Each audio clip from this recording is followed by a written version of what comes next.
Kapuso aktor, mapapanood sa Sigabo ni Coco Martin. Lilipat na nga ba?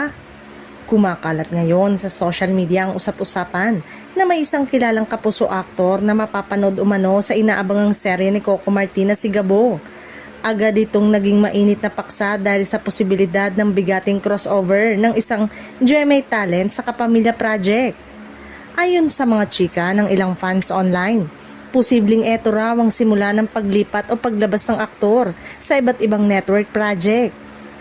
Wala pang kumpirmasyon mula sa kampo ng aktor o sa production team ng Sigabo, kaya nananatiling haka-haka pa lamang ang lahat.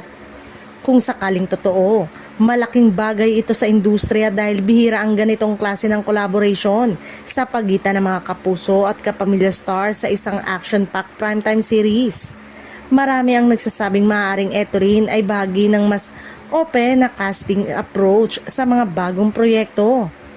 Sa kabilang banda, may mga fans na naniniwalang posibleng guest appearance lamang ito at hindi permanenteng paglipat ng network. Anila, uso na ngayon ang cross-network project kaya hindi agad dapat bigyan ng malalim na kahulugan ng naturang balita. Patuloy namang hinihintay ng publiko ang opisyal na anunsyo mula sa kampo ng Sigabo kung sino-sino pa ang mga makakasama sa serye. Habang wala pang kumpirmasyon, nananatiling chismis pa lamang tungkol sa kapuso aktor na umano'y lilipat.